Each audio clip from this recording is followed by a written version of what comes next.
वंदे मातरम विद्यार्थी मित्रों, अगले वीडियो में हमने बेटी कविता का अभ्यास किया, उसकी समझूती प्राप्त की और साथ ही साथ हमने उसके अभ्यास और स्वाध्याय के प्रश्नों को भी देख लिया। अब हम बेटी कविता का स्वाध्याय पोथी में लेखन कार्य करेंगे। तो प्रश्न 1, प्रश्नों के उत्तर के लिए उचित विकल्प चुनकर विकल्प का क्रम कोष्ठक में लिखिए। पहला विकल्प, धरती पर चमककर कौन उजियारा करेगा। उसके विकल्प है ए बेटा, बी सूरज, सी बेटी या डी बिजली। तो उसका उत्तर होगा सी बेटी। दूसरा, बेटी तितली बनकर किसे चूमना चाहती है।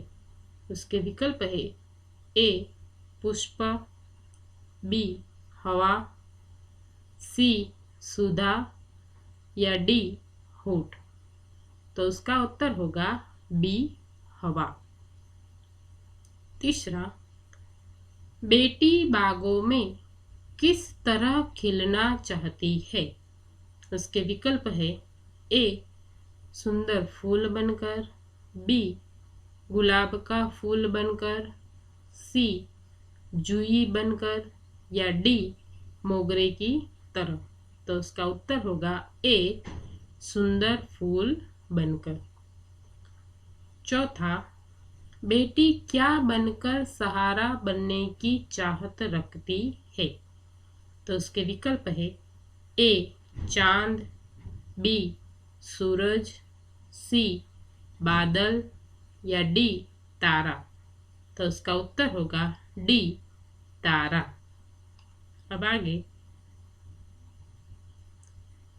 प्रश्न 2, कोष्ठक में से उचित शब्द चुनकर रिक्त स्थानों की पूर्ति कीजिए। पहले, बेटी तारा बनकर खाली जगह बनेगी। तो उसका उत्तर होगा सहारा। दूसरा, बेटी धरती पर चमककर खाली जगह करेगी। तो उत्तर होगा उजियारा। तीसरा, बेटी पढ़ लिख कर खाली जगह करेगी। तो उसका उत्तर होगा मेहनत। चौथा, गगन में खाली जगह चमकता है। तो उसका उत्तर होगा चंदा। आगे का प्रश्न तीसरा, निम्नलिखित विधान के सामने सही और गलत का चिन्ह कीजिए। पहला, बेटी आकाश में चमकना चाहती है। तो यह विधान गलत है। दूसरा, बेटी दूसरों के सहारे दुनिया को देखना चाहती है। तो यह विधान भी गलत है। तीसरा, फूल जैसी सुंदर बनकर बेटी बागों में खिलना चाहती है। तो यह विधान सही है। चौथा, बेटी हवा को चूमकर नाचना और गाना चाहती है। तो यह विधान सही है। आगे का प्रश्न, निम्नलिखित शब्दों के समानार्थी शब्द लिखिए। पहला, गगन अर्थात आकाश। दूसरा, प्रकाश अर्थात आलोक। तीसरा, पाँव अर्थात पैर। चौथा, दुनिया अर्थात विश्व। पांचवा, फूल अर्थात पुष्प। छठा, सहारा अर्थात आश्रय। प्रश्न 5, निम्नलिखित उदाहरणों के अनुसार विलोम शब्द का प्रयोग कीजिए। तो यहाँ पर उदाहरण दिया है उजाला, तो उसका विलोम यानी कि विरुद्धार्थी शब्द है अंधेरा, और फिर इन दोनों शब्दों का वाक्यों में प्रयोग किया है। तो हमें भी इसी प्रकार लिखना है। पहला आकाश, तो उसका विलोम शब्द होगा धरती, और वाक्य बनेंगे आकाश में बिजली चमकती है। दूसरा वाक्य धरती पर बारिश होती है। उसके बाद दूसरा है खोना, तो उसका विरुद्धार्थी होगा पाना।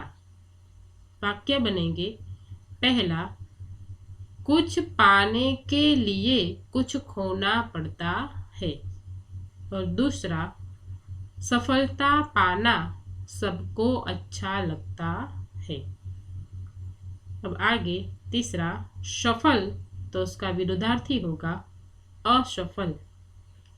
वाक्य बनेंगे पहला तैन सिंह एवरेस्ट पर पहुंचने में सफल हुए, और दूसरा कई बार मेहनत करने पर भी आदमी असफल होता है। आगे चौथा उधर, तो उसका विलोम शब्द होगा इधर, और वाक्य बनेंगे पहला पानी का गिलास उधर रखा है, और दूसरा वह इधर ही आ रहा है।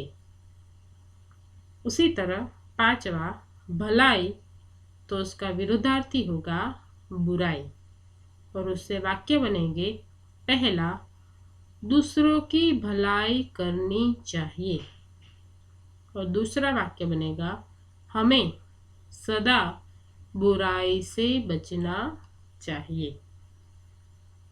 फिर आगे प्रश्न 6, निम्नलिखित उदाहरण के अनुसार वचन परिवर्तन करके वाक्य में प्रयोग कीजिए। इसमें उदाहरण दिए हैं मैं, ये एक वचन है और उसका बहुवचन होगा हम, और यहाँ पर वाक्य दिए हैं कि मैं बाजार जा रहा हूँ और हम बाजार जा रहे हैं। तो इसी प्रकार हमें भी इन सभी का वचन परिवर्तन करके वाक्य बनाने हैं।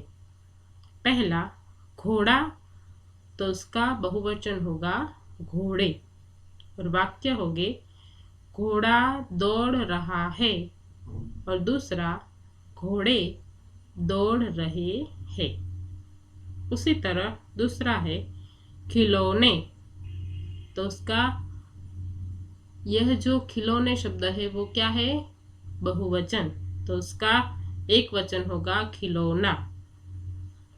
वाक्य बनेगा खिलौना सुंदर है और खिलौने सुंदर है। तीसरा बच्चा, तो उसका बहुवचन होगा बच्चे। वाक्य बनेंगे पहला वाक्य बच्चा व्यायाम कर रहा है, और दूसरा वाक्य बनेगा बच्चे व्यायाम कर रहे हैं। चौथा खेत, तो उसका बहुवचन होगा खेत, और वाक्य बनेंगे पहला वाक्य खेत में फसल लहराती है, और दूसरा वाक्य खेत में फसलें लहराती है। अब आगे प्रश्न 7, निम्नलिखित वाक्यों में से विशेषण छांटकर उनके भेद लिखिए। पहला वाक्य है रमण चतुर बालक है। तो विशेषण, सबसे पहले विशेषण किसे कहते हैं? जो विशेषता बताता है या जो गुण बताता है उसे क्या कहते हैं? विशेषण। तो पहला जो वाक्य है रमण चतुर बालक है, तो इस वाक्य में कौन सा शब्द विशेषता दर्शाता है? चतुर। तो ये क्या हुआ? विशेषण। और यह क्या दर्शाता है? गुण दर्शाता है, इसीलिए यह गुणवाचक विशेषण है।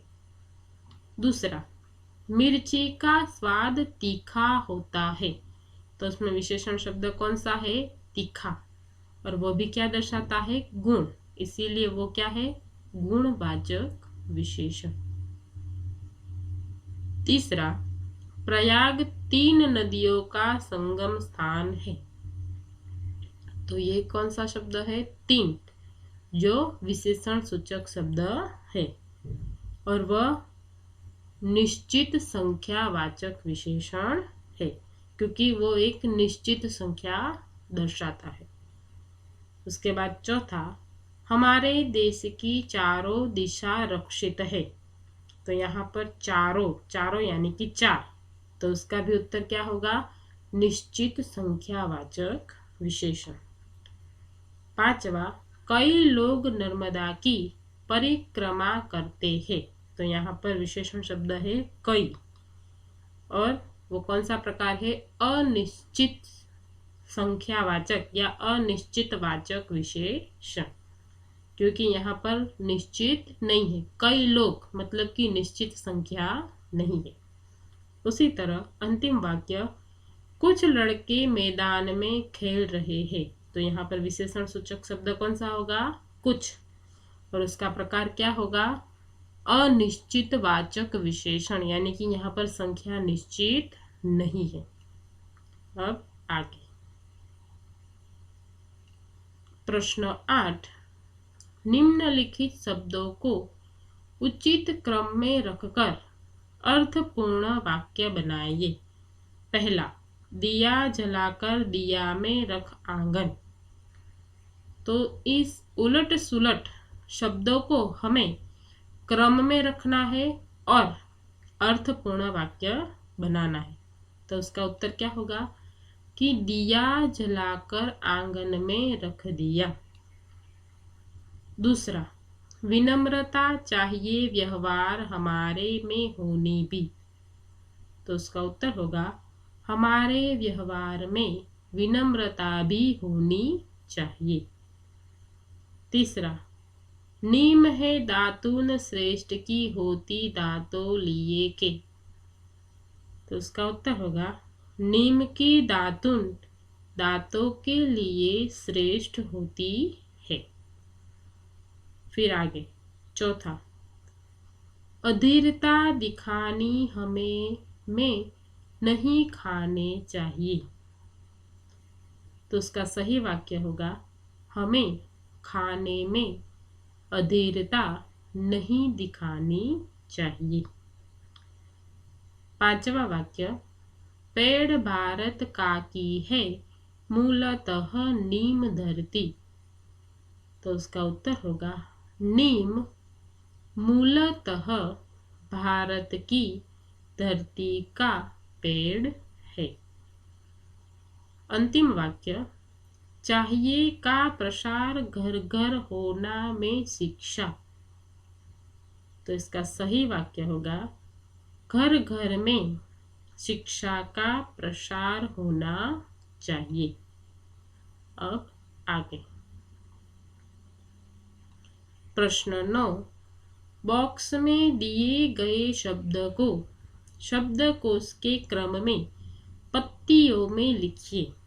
तो यहाँ पर शब्द दिए हैं गर्व, शान, मिसाल, कष्ट और अंबर। हमें यहाँ पर पत्तियों में क्रम में लिखने हैं। तो पहले क्रम में आएगा अंबर, फिर दूसरे क्रम में आएगा कष्ट, तीसरे क्रम में आएगा गर्व, चौथे में आएगा मिसाल और अंतिम शब्द आएगा शान। अब आगे प्रश्न 10, निम्नलिखित मुहावरों के अर्थ देकर वाक्य में प्रयोग कीजिए। पहला, तारा बनना अर्थात श्रेष्ठ बनना। वाक्य, मैं तारा बनकर अपने माता पिता का सहारा बनूंगा। अब आगे दूसरा, हवा को चूमना अर्थात मंजिल पाना। वाक्य होगा हवा को चूमने के लिए कड़ी मेहनत करनी पड़ती है। तीसरा मुहावरा, अपने पांव पर चलना अर्थात आत्मनिर्भर बनना। उसका वाक्य होगा, हमें अपने पांव चलकर मंजिल तक पहुंचना चाहिए। प्रश्न 11। निम्नलिखित प्रश्नों के उत्तर 1-2 वाक्यों में लिखिए। पहला, धरती पर बेटी कैसे चमकना चाहती है? तो उसका उत्तर होगा, धरती पर बेटी चंदा की यानी कि चांद की तरह चमकना चाहती है। दूसरा प्रश्न, बेटी दुनिया को कैसे समझना चाहती है? तो उसका उत्तर होगा, बेटी पढ़ लिख कर आत्मनिर्भर बनेगी और फिर वे लोगों के कार्यों और व्यवहारों को देखेंगी। इस तरह बेटी अपने पांव पर चलकर दुनिया को समझना चाहती है। तीसरा, बेटी किसकी तरह बागों में खिलना चाहती है? तो उसका उत्तर होगा, बेटी फूल की तरह बागों में खिलना चाहती है। फिर चौथा, बेटी तितली बनकर क्या करना चाहती है? तो उसका उत्तर है, बेटी तितली बनकर बागों में घूमना चाहती है। वह हवा को चूमना चाहती है और बेटी मस्त होकर नाचना और गाना चाहती है। इस तरह बेटी तितली बनकर स्वतंत्र जीवन जीना चाहती है। पांचवा प्रश्न, बेटी हवा को चूमकर क्या क्या करना चाहती है? तो उसका उत्तर होगा, बेटी हवा को चूमकर नाचना और गाना चाहती है। अंतिम प्रश्न, बेटी पढ़ लिख कर किसका सहारा बनना चाहती है? तो उसका उत्तर होगा, बेटी पढ़ लिख कर अपने माता पिता का सहारा बनना चाहती है। अब आगे, निम्नलिखित प्रश्नों के उत्तर 3-4 वाक्यों में लिखिए। पहला, बेटी सहारा बनने के लिए क्या क्या करेगी? तो उसका उत्तर होगा, बेटी सहारा बनने के लिए पढ़ लिख कर मेहनत करके आगे बढ़ेगी। वह आत्मनिर्भर बनेगी। इस प्रकार बेटी सहारा बनने के लिए पहले अपने आप को सहारा देने योग्य बनाएगी। आगे का प्रश्न, बेटी की क्या क्या तमन्नाएं हैं? तो उसका उत्तर है, बेटी तारा बनना चाहती है। वह धरती पर चांद की तरह चमकना चाहती है। बेटी की इच्छा है कि वह दुनिया रूपी बाग में फूल की तरह खिले। बेटी तितली बनकर हवा को चूमना चाहती है, नाचना और गाना चाहती है। इस तरह बेटी की कई सारी तमन्नाएं हैं। आगे तीसरा प्रश्न, बेटी धरती पर कैसे उजियारा करेगी? तो उसका उत्तर है, बेटी पढ़ लिख कर बहुत मेहनत करेगी। मेहनत करके वह आत्मनिर्भर बनेगी और दूसरों की मदद करेगी।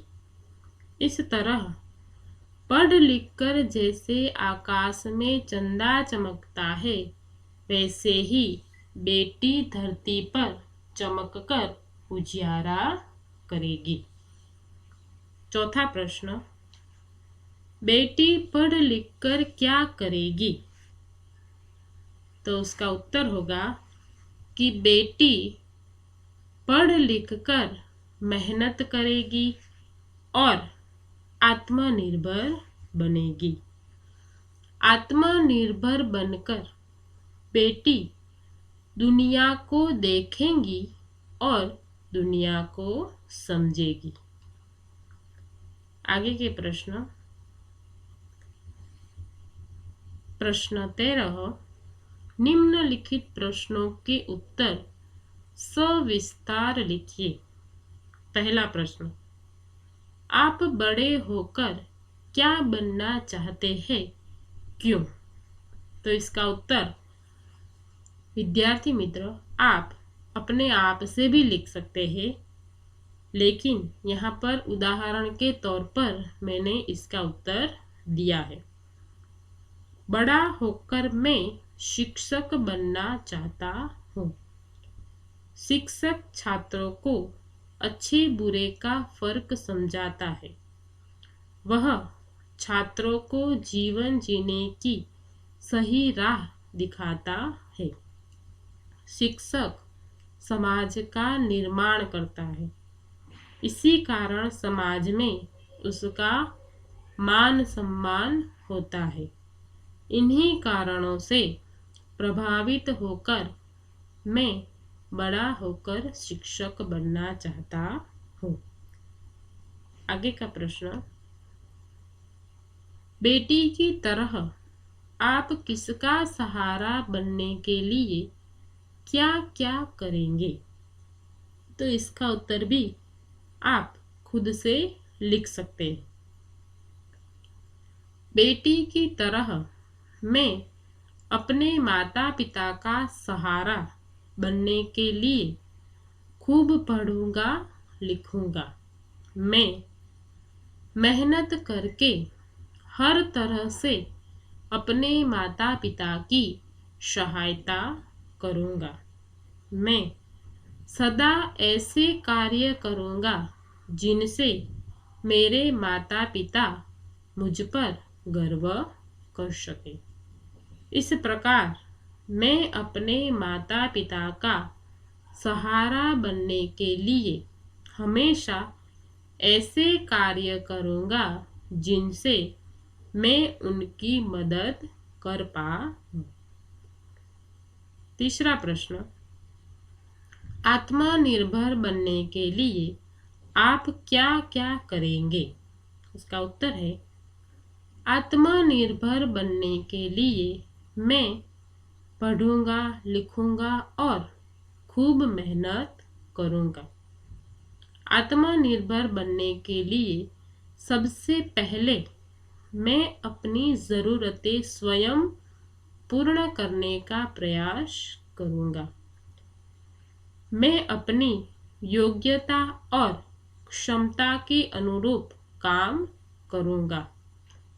इस प्रकार आत्मनिर्भर बनने के लिए जो भी आवश्यक होगा वह मैं करूंगा। अब आगे प्रश्न 14, निम्नलिखित काव्य पंक्तियों का भावार्थ लिखिए। पहला, पढ़ूंगी लिखूंगी मैं मेहनत करूंगी, अपने पांव चलकर मैं दुनिया को देखूंगी। दुनिया को देखूंगी मैं दुनिया को समझूंगी। यानी कि जिस तरह आकाश में चांद चमकता है, इसका उत्तर क्या होगा कि जिस तरह आकाश में चांद चमकता है उसी तरह मैं पढ़ लिख कर पढ़ूंगी लिखूंगी, यानी कि पढ़ लिख कर और मेहनत करके आगे बढ़ूंगी। मैं आत्मनिर्भर बनूंगी। पढ़ लिख कर मैं दुनिया को देखूंगी और समझूंगी। दूसरा, गगन पे चमके चंदा मैं धरती पे चमकूंगी, धरती पर चमकूंगी मैं उजियारा करूंगी। तो उसका उत्तर होगा कि जिस तरह आकाश में चंदा चमकता है उसी तरह मैं धरती पर चमकूंगी और चारों ओर अपना प्रकाश फैलाऊंगी। फिर प्रश्न 15, निम्नलिखित काव्य पंक्तियां पूर्ण कीजिए। फूल जैसी सुंदर मैं बागों में खिलूंगी, तितली बनूंगी मैं हवा को चूमूंगी, हवा को चूमूंगी नाचूंगी गाऊंगी। अंतिम प्रकल्प कार्य, भिन्न भिन्न क्षेत्रों में महत्वपूर्ण योगदान देने वाली नारियों की सूची बनाइए। तो यहाँ पर प्रसिद्ध नारियों के नाम है जिन्होंने अलग अलग क्षेत्रों में प्रसिद्धि पाई है। तो पहली है श्रीमती इंदिरा गांधी, जो कौन से क्षेत्र में थी? राजनीति। उसके बाद श्रीमती सावित्री बाई फुले, तो वो कौन से क्षेत्र में थी? स्त्री शिक्षा। उसी तरह कल्पना चावला अंतरिक्ष विज्ञान क्षेत्र में। उसके बाद सरोजिनी नायडू, वो कौन से क्षेत्र में थी? साहित्य। लता मंगेशकर, तो वो कौन थी? एक गायन कलाकार। हेमा मालिनी फिल्म क्षेत्र में। सानिया मिर्जा खेल में। और मदर टेरेसा समाज सेविका थी। तो विद्यार्थी मित्रों, यहाँ पर हमारा स्वाध्याय पोथी में बेटी काव्य का लेखन कार्य पूर्ण हुआ। अब हम आगे का पाठ अगले वीडियो में देखेंगे। धन्यवाद।